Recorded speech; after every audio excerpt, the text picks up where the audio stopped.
Hello, and welcome to Tri-Trilogy. We have a new episode for you. It's still your normal hosts, Ethan and Harry, from the main podcast.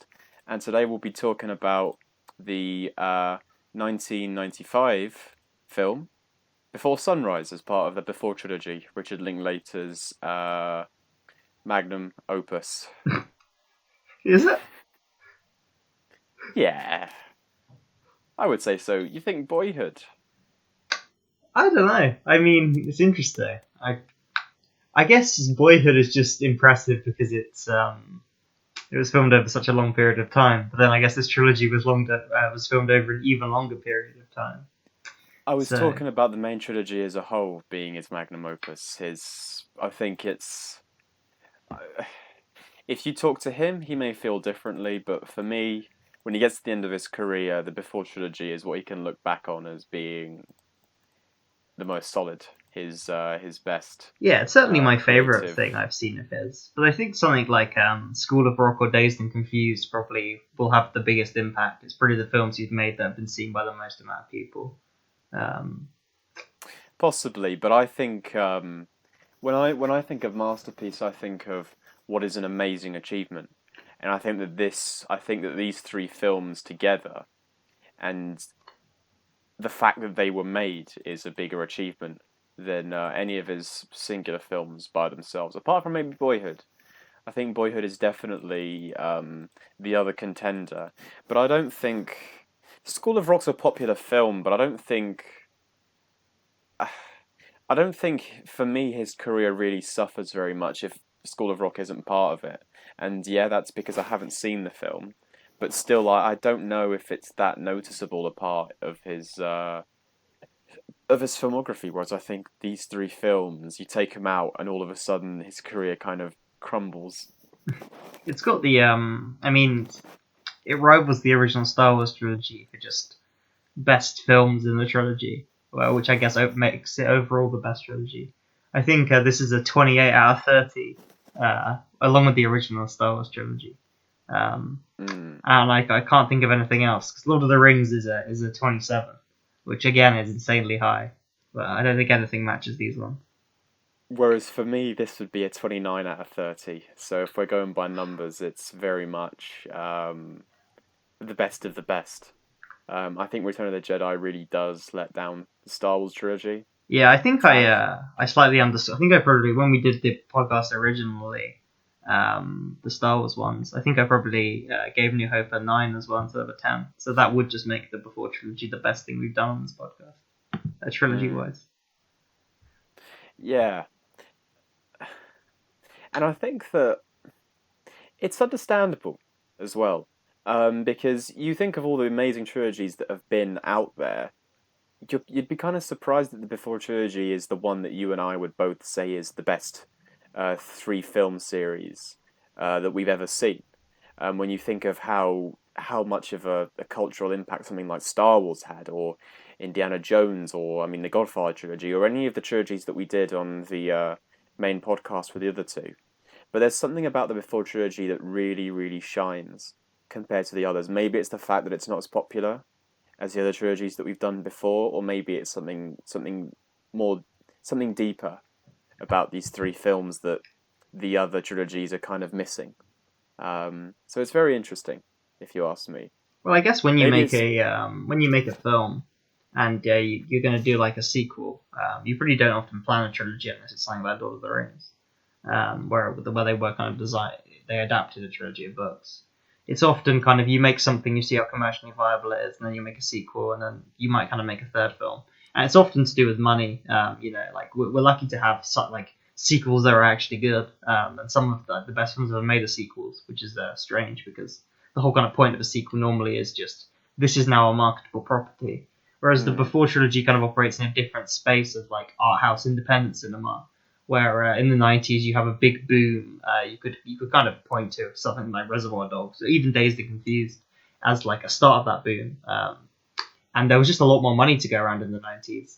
So it makes sense that kind of come the early 2000s, this film, which was popular, it wasn't like a massive hit, I don't think, but they kind of wanted to do something artistic and try something that had never been done mm. before. And the second film's even better. And then at that point, it makes sense that 9 years later, finish it off with a third. It's I mean, nothing like this has ever existed before. I don't think. The closest I can think is like in real life documentaries, the kind of Seven Up series, which covered real Yeah. people across their lives.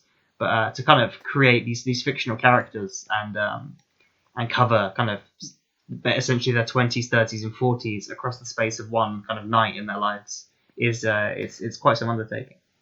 But even in the 90s, it wouldn't have just been that there was a lot more money to go around. It was that that money was being targeted at low budget films. I mean, like you said, Reservoir Dogs and films around that time that were very, very much kind of just low budget, very almost amateurish films were very, very popular because they would end up, bringing in a wide audience in some cases and generating a lot of revenue back for something that was very, very cheap to produce. And I think Before Trilogy would have never had money issues or monetary issues because it's not like Richard Linklater made the first film and said, okay, well, in the sequel, Julie Delpy and Ethan Hawke are going to team up and they're going to fight aliens in mech suits and things like that. Because that would have obviously been a huge step up in budget terms. But I mean, if all you're doing is hiring two, I guess semi big names, they're not. I wouldn't call well, Ethan Hawke maybe, but I wouldn't call them the most famous actors in the world. They're well known, sure. But if you're just having them walk around a European city, you're not gonna.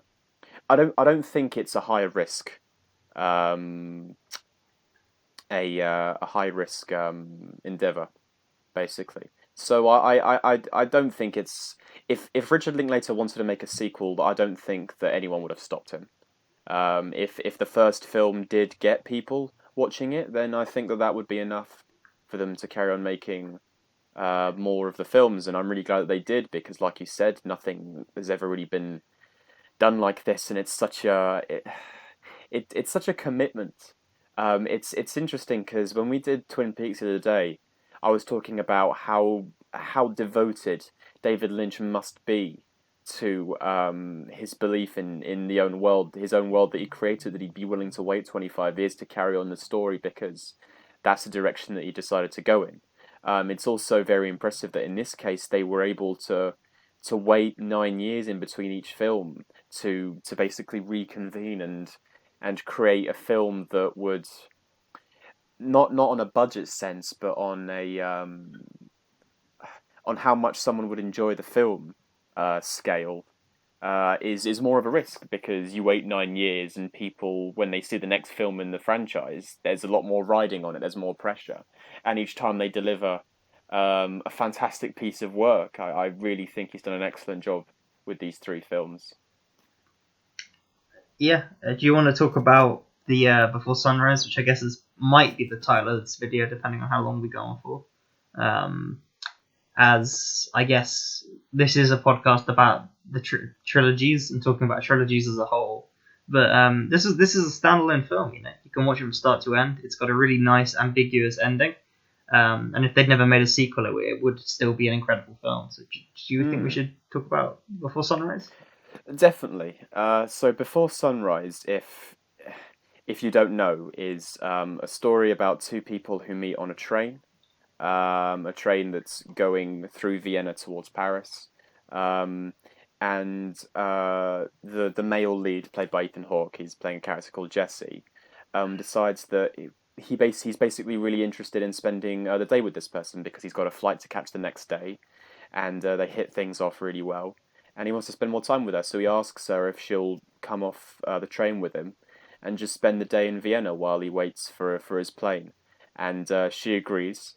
And as the film goes on, they get closer and closer, and inevitably, as that happens, things become more difficult for them when they have to part by the end of the film, and their future becomes a lot more uncertain.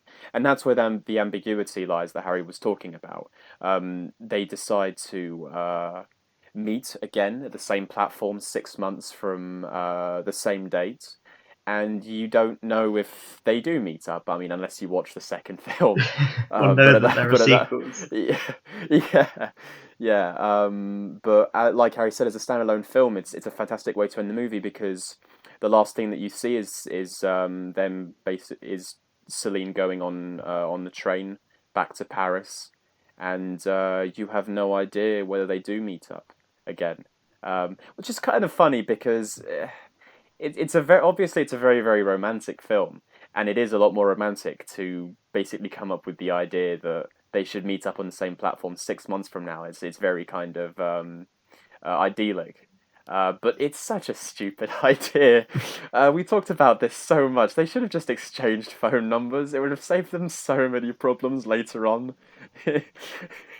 Yeah, I think so much of the film is kind of it captures this kind of like it's grounded yet it's kind of like a fairy tale, like this kind of like magical night. You have like one evening with this person, and it kind of really emphasizes how special the entire time is, and it kind of I think it does a really good job of not feeling unrealistic though. Like these are still grounded people, you know, that Mm. they have strong personalities, they have flaws, you know, um, but in a sense they're kind of in their optimistic 20s, creating this like dreamlike kind of existence, Sure, I mean and they're both very young and naive, and they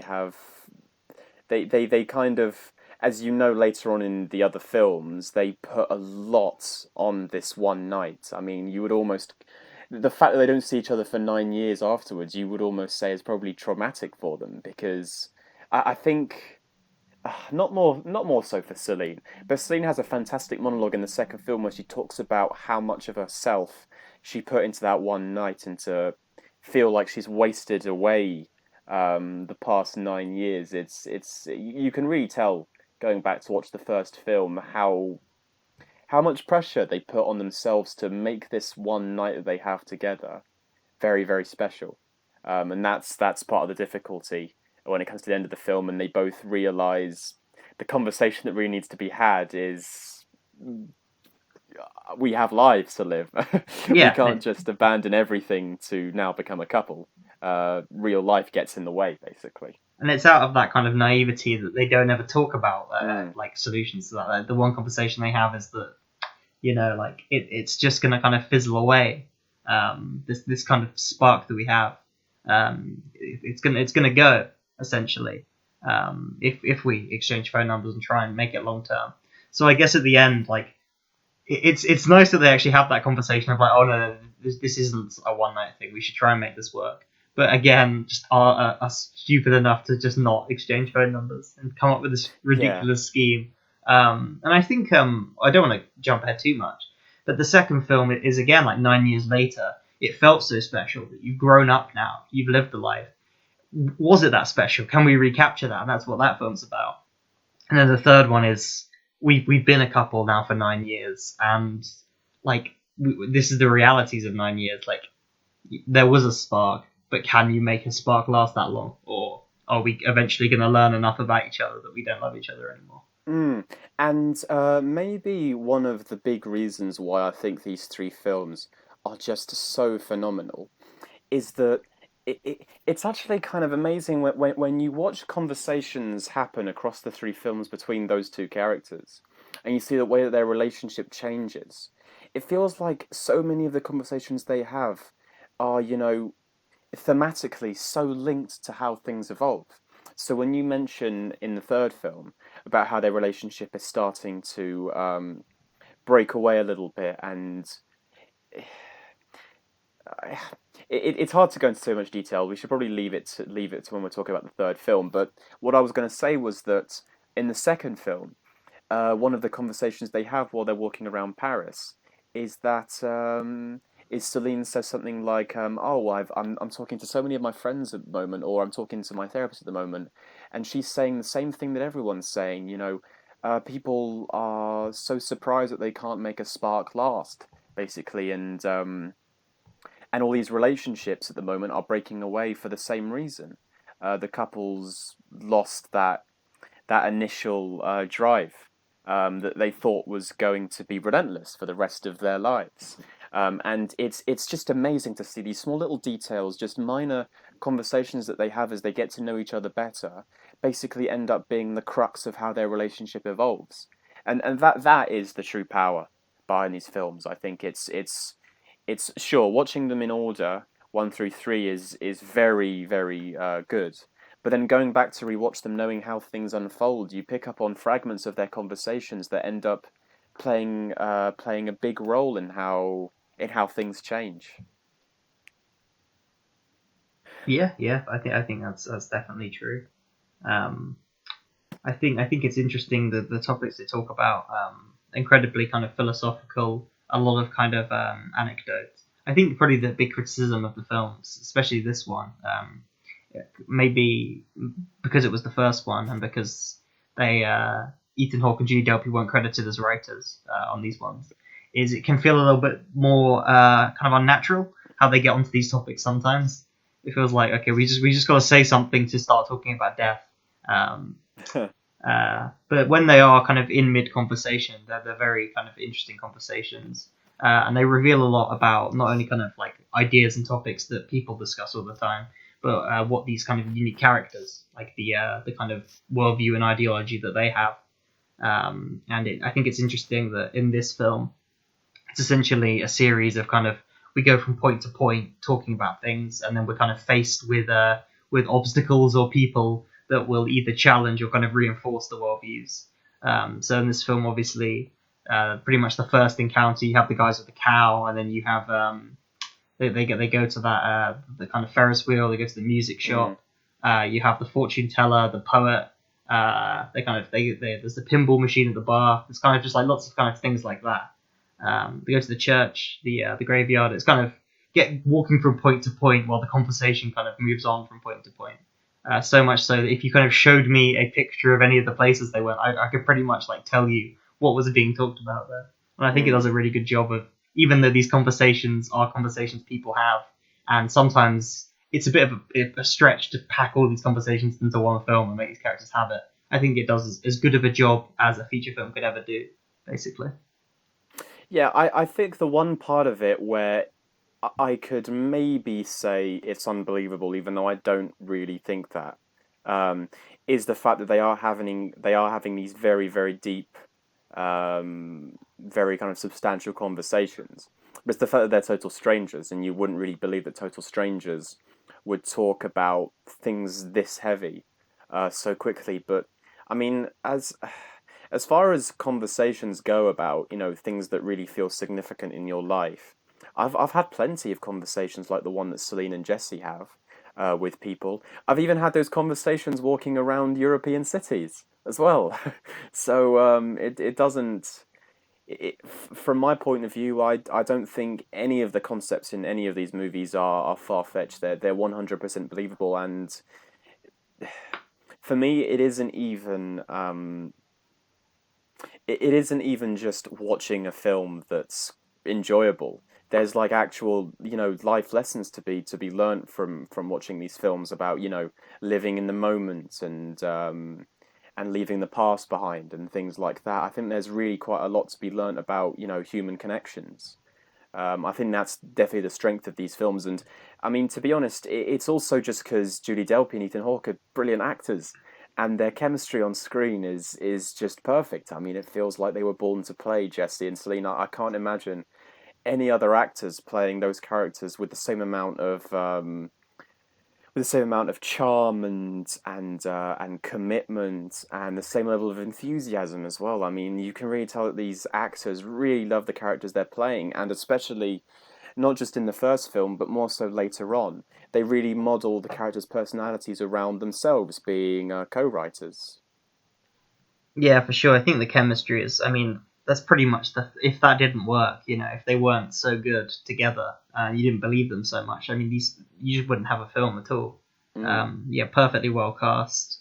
I think, yeah, the fact that they not only have these conversations, but it's just little stuff like they like when they kind of aesthetically look good together. They look like a believable couple. They kind of make each other laugh. You completely buy it. I don't think there's a single moment where you're like, oh yeah, this isn't going to work out. Um, Mm. I guess it's kind of the whole like conversation about will you get off the train with me is probably the most movie kind of moment. That something that feels so real that does feel like it kind of comes out of a movie. That in real life, like, would someone ever actually say this, and like, would this ever actually happen? But once you're kind of past that, it's just complete kind of naturalism from start to end. But when you learn more about the kind of person that Jesse is, it's not that far fetched for me. I think he's forward enough, and actually, it's not even to do with his personality. For me, do I believe he would be brave enough to ask this woman if she'll get off the train with him? It's more that I just think the scene itself where he does ask her is acted so well, so authentically, and the dialogue is so kind of that there's like a nervousness going through the way that he talks that really helps you believe that um, in most films it would be, you know, a very very confident look. I know you're going to get off the train with me, so you might as well just do it because I'm just that interesting.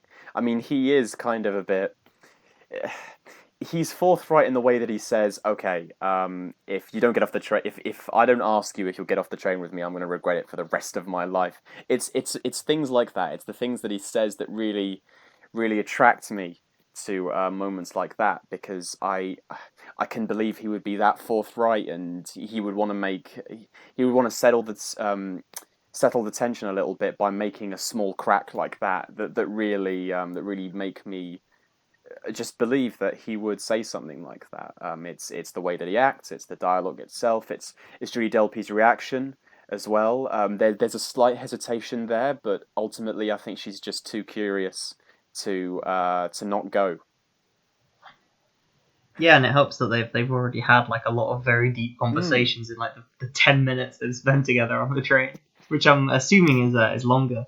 One Yeah, thing yeah, this film yeah. does is which the second one doesn't do, which is why the second one's a little bit better.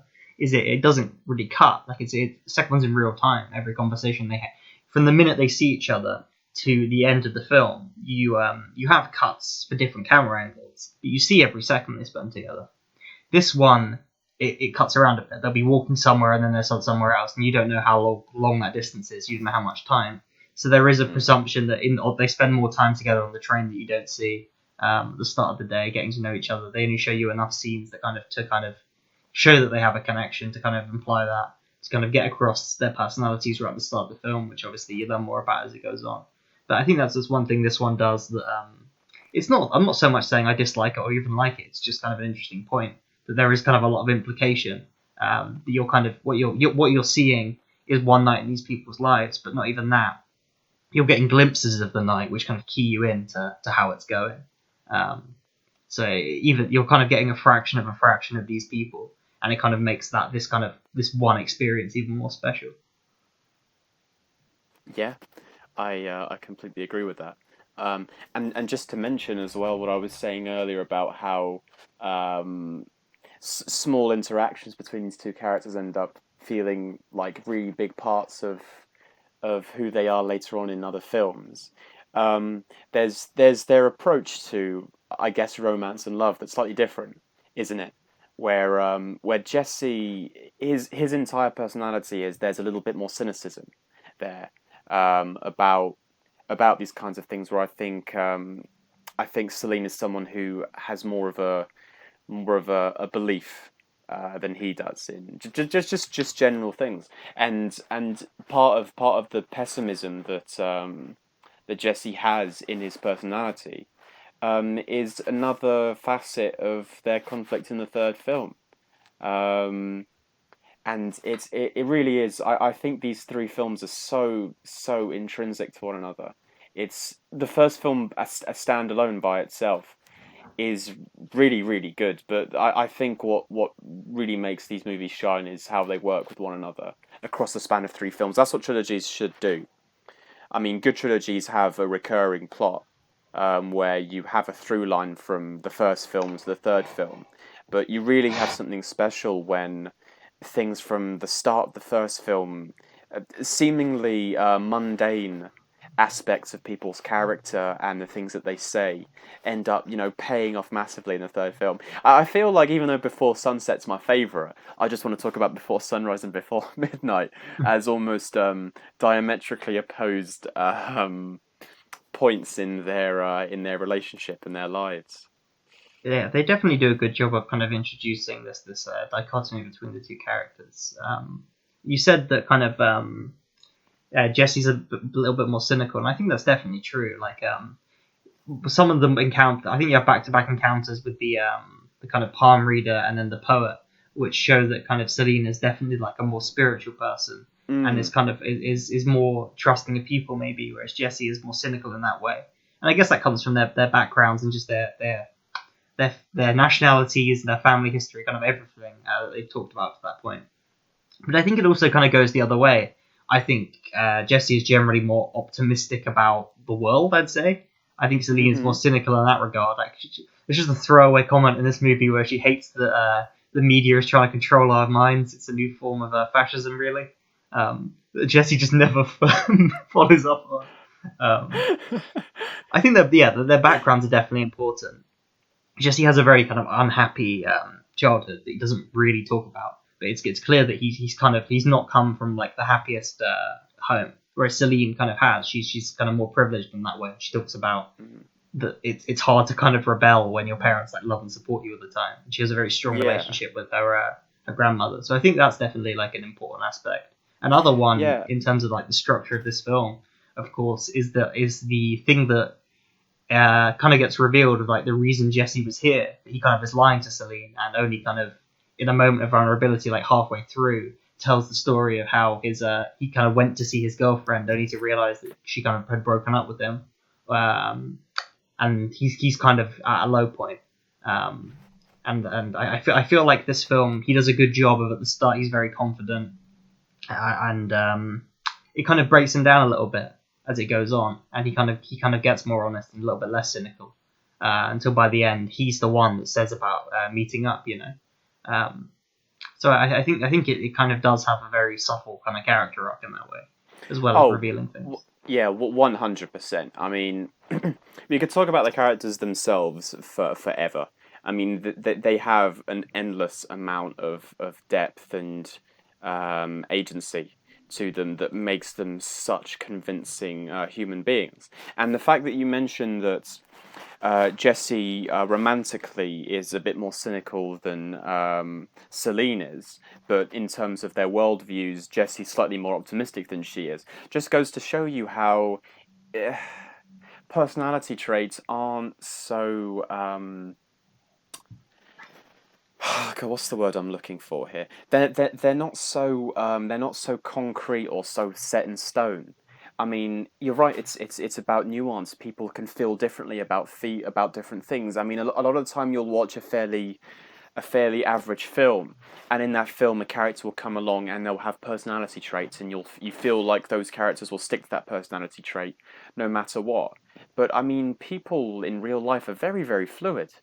They will, uh, though they might feel very strongly about one thing. If you reframe the context a little bit, they might feel completely differently about that thing. And these characters embody those traits so well. I mean, they are very very fluid, and they feel like they have so many dimensions to them. That's the strength of having two characters who are well written just walk around for an hour and a half talking about themselves and the way that they feel about certain things, and then continuing that format and that formula for the next two films as well just helps you construct these very strong personalities where you can look back and say, ah, yes, so Jesse is this kind of person. He's A, B, C, and Celine is A, B, C as well. But in reality, I mean, I don't think we could even scrape the bottom of the barrel. I mean, you can argue that you couldn't do that with any character in anything because if every character is human, then they'll always have an endless amount of depth that we could never, just analyze all the way through. But I think Jesse and Celine more so than maybe any characters that I've ever seen in any other film in terms of they were constructed to seem like they could have so much more to them than that you could ever possibly realize, even through what maybe 5 hours worth of content, maybe 6 hours worth of content, you'll be able to gather so much information about the kind of people that they are, but you could never reach the bottom of who they are because of how they're written. I mean, they're written to seem fleshed out. That's the real power behind Jesse and Celine as characters, if you ask me. And I know this is something like a particular concept you're particularly interested in because it's your favorite film. I mean, Persona is kind of about the fact that people are kind of contradictory, and you'll believe something about yourself, but you'll exhibit kind of the complete opposite behavior. And I guess the Before trilogy is obviously a more accessible version of Mm. exploring some of these similar ideas. But I know you like these kind of characters. I Is do. I think if you really want to write people in a way that people are on a very, very kind of very fundamental level, you need themes of contradiction and almost hypocrisy. At times, these are just what people like, and I think a lot of writers who are starting out, me as well for sure, when they write characters, they write them in a way where it's like, okay, no, this person has to stick to this. I've given them this trait. This is who they are. But in reality, I think if we really thought about the way that characters should be written, if they want to be, imitations of people, it's a lot more difficult than that. It's obviously people have principles and they will stick to those principles almost no matter what. But I think it's a lot more different than people imagine. I really do think that you need contradiction above all. It sounds almost counterintuitive because if characters are contradictory, then you don't even know what to believe about them anymore. But I almost think that characters, if you want to make them as close to people in real life, then they should be like that. I mean, we are confused about the kind of people that we are, so it makes sense that characters would in films would be confused about who they are. Sorry. And yeah, no, no, definitely. I mean, I've written a script myself about that models a similar situation where it's two characters going on various walks as they talk about themselves and how they feel about each other, based on my own experiences. And I think that, well, I don't think they're as well written as the before films, of course, but they're definitely very, very much inspired by these movies, by as simple a concept as two people walking, having a conversation about interesting ideas. Yeah, you're right. I'm very that kind of premise appeals to me so much more than you can possibly know. And you're only ever like, I mean, this is we're getting into real Neon Genesis Evangelion hours here, but there are different versions of yourself inside different people. The way people mm. perceive you is arguably the only way in which you really exist. This is real Evangelion now. Jesus Christ, you should watch the final few episodes. Um, but every time you meet a new person, it's essentially a chance to kind of almost reinvent yourself. This Yeah. person knows nothing about you, and you have to reintroduce yourself to not only yourself but to this person. And there's definitely this phenomenon in this film where Jesse is very reluctant to talk about the reasons he's on the train. He doesn't want to get any of that across. He's not deceiving Celine, but he's hiding that part of himself, and is instead talking about childhood memories and philosophical kind of conversations, and kind of talking about things on a deeper level. Whereas Celine is bringing in her own personal life more. She's talking about her relationship with her grandmother. She's talking about her family life. And I think this is definitely interesting. And it comes back in the second film, halfway through. Mm. Jesse again does the same thing, where he wants to capture this magical moment and have these deeper conversations about the state of the world. Whereas Celine is talking about her own personal life, and it's only halfway through the film that Jesse actually talks about his personal life. Even then, he doesn't bring it up. Celine has to. I think it's really interesting how these people have never met before, which is very important. And you're not only seeing, it's not only them introducing themselves to the audience, but it's kind of, as they're revealing things to each other, the audience is kind of privy to that and is getting things revealed to them. And I think it's really interesting and a really good way of getting across that phenomenon by, you don't have a prologue with these characters. You meet the first time they have a conversation on this train, and you leave when they don't see each other again. I think it's the fact it's completely grounded to this, and we don't get anything outside the only hint of an outside kind of perspective we get is the two of them pretending to be their friends. So it's like even then it's completely filtered through their own point of view. I think it's really great. Oh, definitely. I think if Linklater wanted to do anything, it was to just stick to these characters. And I think I actually think one of the more, uh, I'm starting to see it less and less as a flaw. But when I first watched Before Midnight, I thought it was a bit of a weakness to it, where it expands out a little bit, and it's still primarily about Jesse and Celine. Don't get me wrong. I don't think that that's I don't think that that's ever in doubt, but they bring in other couples, and suddenly the group is a little bit larger for, I don't know, 20 minutes, half an hour of the film. But I think in the first two movies, the fact that it's just Jesse and Celine, you just stick with Jesse and Celine, and there isn't any outside perspective, means that the film can spend an hour and 40 minutes just focusing on Jesse and Celine, and there's a real power to that. I mean, it would be. I don't know if it would be an easy thing to do in this film per se, but in most films, I think people would be a bit worried and a bit afraid of giving so much of the story's weight to just these two central characters and their relationship and their connection. But this film completely doubles down on that and makes everything and literally everything about these two characters, because there aren't really any other characters in the film. I mean, like we said, the only other characters that we really see in this film will have funny names in the credits, like poet, or man sat by river, or a fortune teller lady, and they won't really be characters per se, but things that come along on their night or their day together that do things that basically lead them to start new conversations that lead off into different directions. So it very much is Jesse and Celine.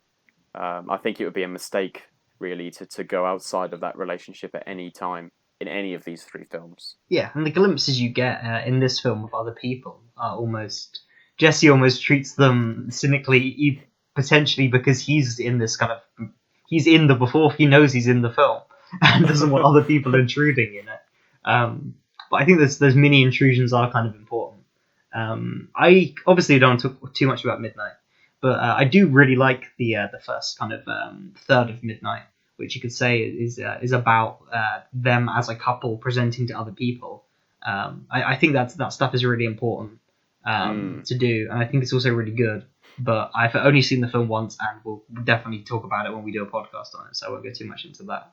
But yeah, I do like that stuff. But yeah, there is something about the magic of this film and the simplicity of it. Just a throwaway comment, but it's one of hundreds of rom-coms that have existed.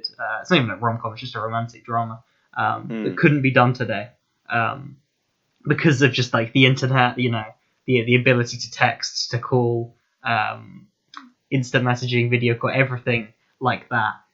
Having this kind of magic can only exist in a film like this, and even then, it can't really. There is something about these people that are even deceiving themselves to create something this kind of, I guess, fairy tale like. But yeah, it's even less realistic today, is what I'm trying to say. Yeah. No, I completely get where you're coming from. Something I had to say, but I can't remember what it was now. Do you have anything else that we can talk about really quickly while I try and remember? I don't know much about the production because I don't have the criterion behind the scenes.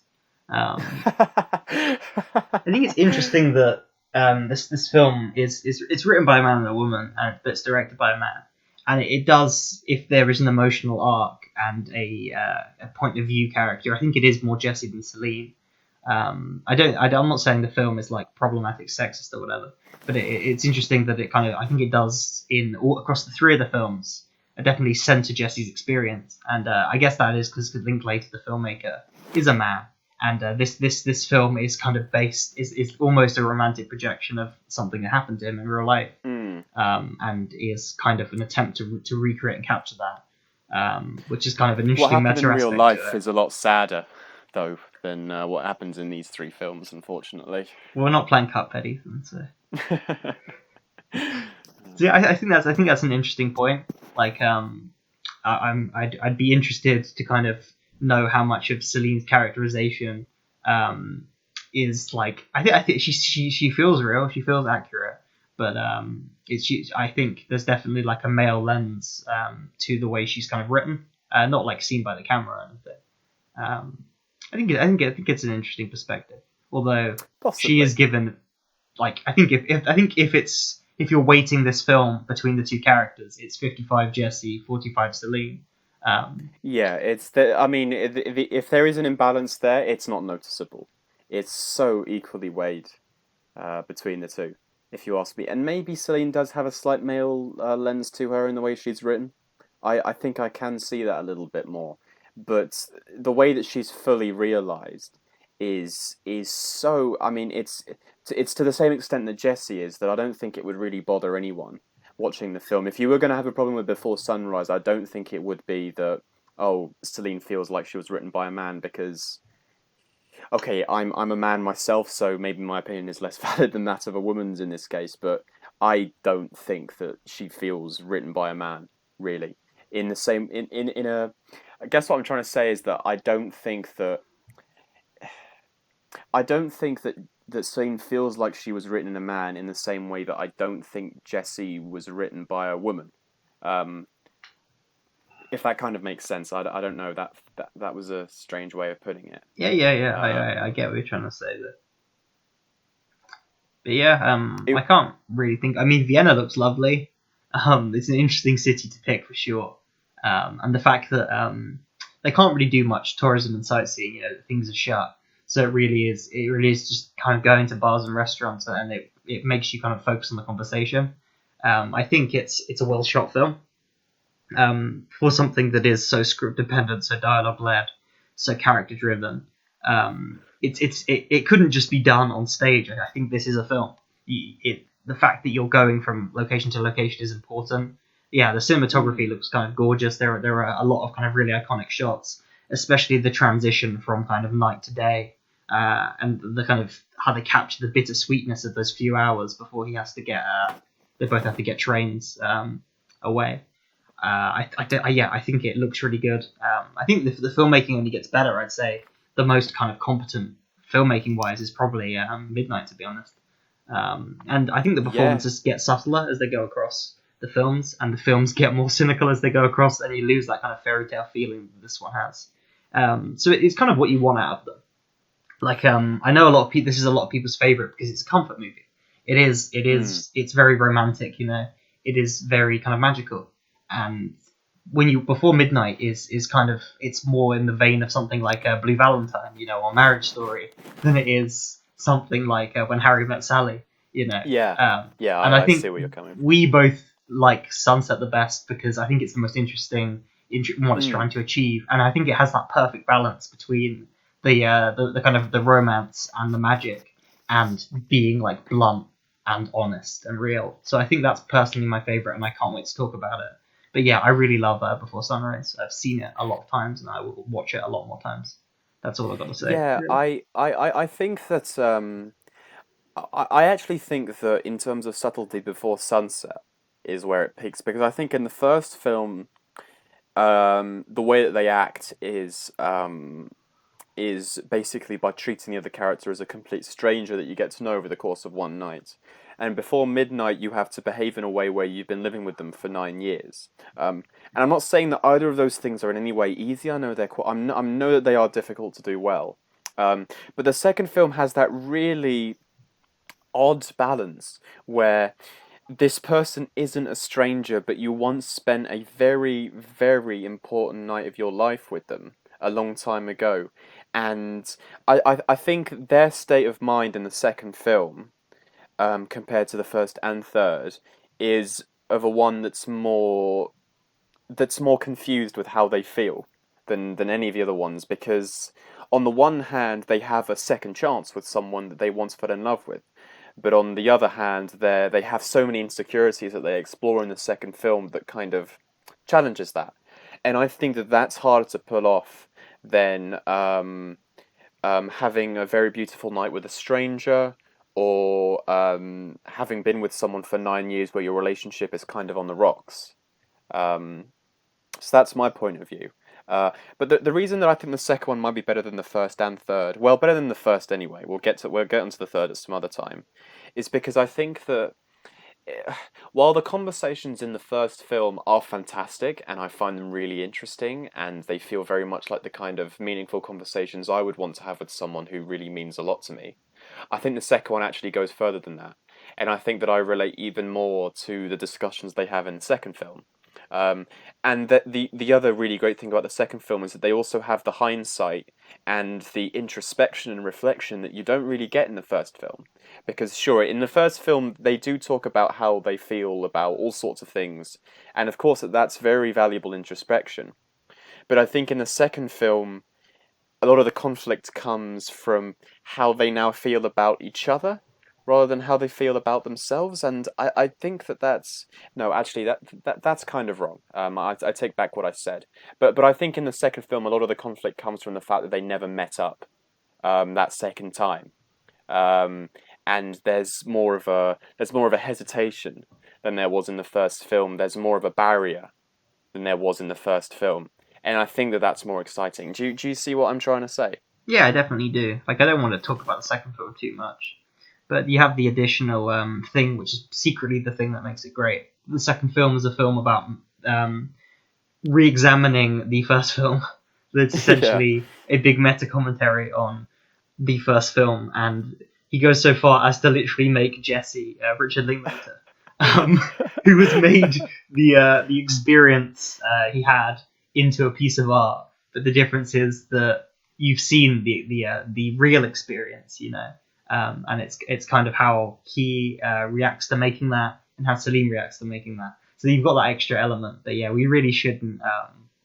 If we start talking about that now, this podcast is going to go on for a long time. We should save that for the super long, longer than the film probably, before Sunset special.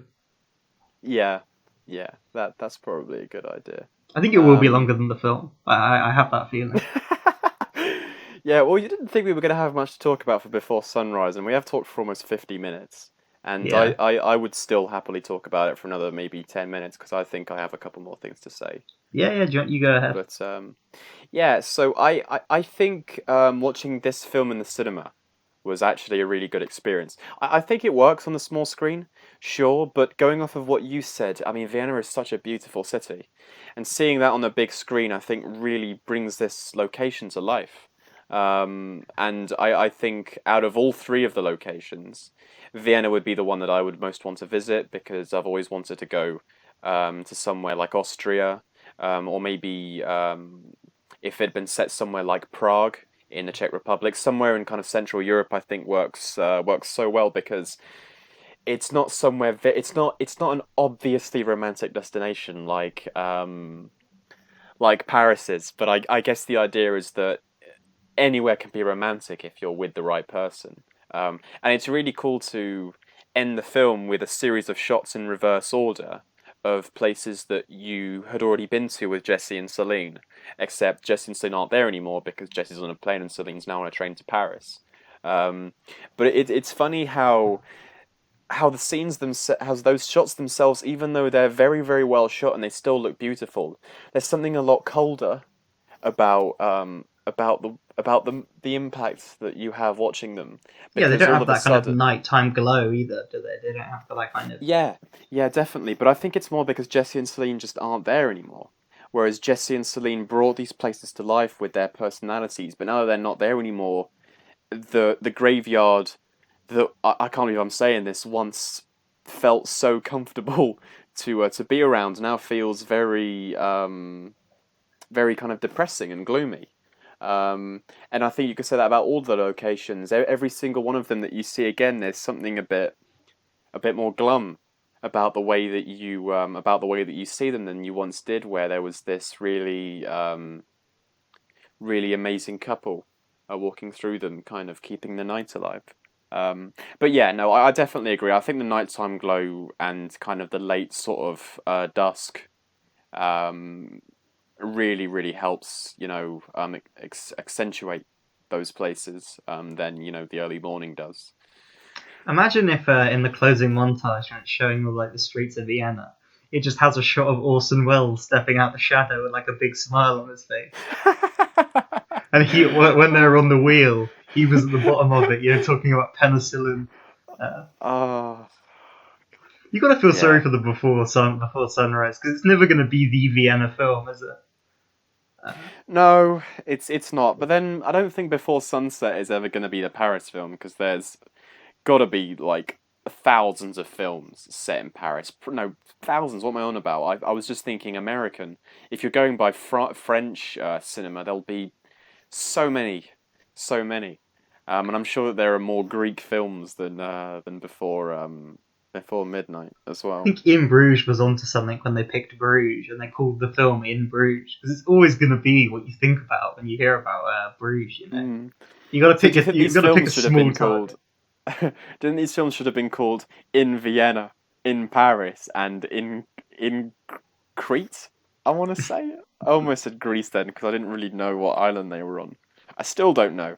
I know I know it is on the island of Crete, but I'm sure that there's kind of a main town or a main village that they are living on. Um, I was going to ask you, what do you think your favourite scene is from the film in terms of a location that they visit to and have a conversation there? Is there one that particularly pops out to you? I don't know. It is hard.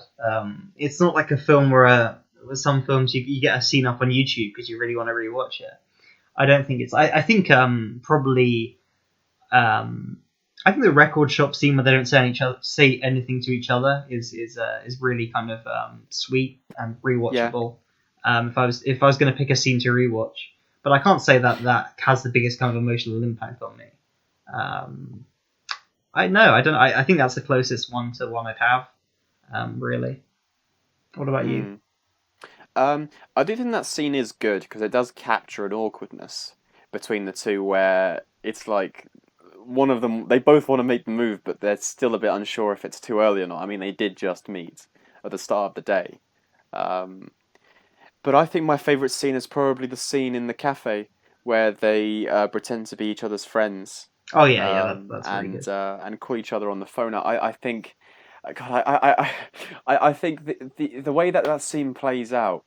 I mean, everything about the dialogue is so naturalistic. I mean, it feels like they just improvised it right off the bat. I mean, the first thing that happens when Julie starts going dring dring, and Jesse's kind of like unsure how to react because that's such a strange way to imitate a phone ring. And in the way that he reacts to it is so kind of off the cuff, and it feels like it just all happens right in the moment. The entire film feels like that. But I also think that the scene just plays out in a really, really great way. I think there's something so intelligent in the writing about having these two characters pretend to be someone else just for a moment, so that they can reveal a little bit about how they feel about the person they've just met to a stranger. Except obviously it's not a stranger because they're talking to someone who's imitating one of their friends. But it's just a great way to relieve some of the tension and Celine's worried about a couple of things, so in this scene she can kind of get them off her chest a little bit. I mean, she's afraid that Jesse thinks she's a bit crazy, and Jesse has his own worries as well. But they can kind of relieve things a little bit in this way because it's such a comedic situation to just pretend to be someone else and call them up, and Jesse can't speak French. Yeah, you've sold me. Maybe this is the best scene. It also it starts with like a kind of about 30-45 second thing where you just every table at the restaurant you spend a tiny bit of time with. Just people speaking in different languages, and then you just have one American guy complaining about the service. Again, it's just a really small glimpse, but I do like it. mm, mm, mm. But then maybe I've changed my mind about Vienna. There is something about the cafe in Paris that makes me think. I think there's even a line that Ethan Hawke says where he says, "God, I wish the US had more cafes like this," and I'm like, "Yeah, God, I mean, French cafes where you can kind of walk in like that. I mean, they're just so nice. I really like going into cafes when I'm in France with my family or with friends or whatever. So maybe Paris is the spot to go to. I guess it's more obviously romantic as well. If you wanted to really kind of put these two together in a couple, then Paris would be the place to put them because it's the romantic hotspot number one. Yeah, you've also got the fact that it's kind of it's like home turf for Celine, you know. And there's obviously an element of like Jesse's gone there to kind of find her, even if it's a subconscious thing. Yeah, we should save this stuff. Mm. Yeah, I feel like I've already said too much about why I think Jesse and Selena are just incredibly well written characters. Because we have got two more films to talk about, but I really do. I can't stress enough how good, how well I think those two are written. I mean, it's like, I, I just think it's such a fantastic idea to just, if you want to explore two characters with one another, just put them together and have them walk around. I mean, if you really wanted to explore characters in like on very very at a very kind of core level, there's I don't think there's a better idea than just having them walk around somewhere and talk in somewhere that obviously feels like the real world. You know, you don't have to put them in an absurd situation where they have to do something incredible against all odds. I mean, it's almost very undramatic how these films look on paper. It's just two people walking for an hour and a half talking. And that doesn't sound dramatic, but I would recommend these films to anyone because they are dramatic.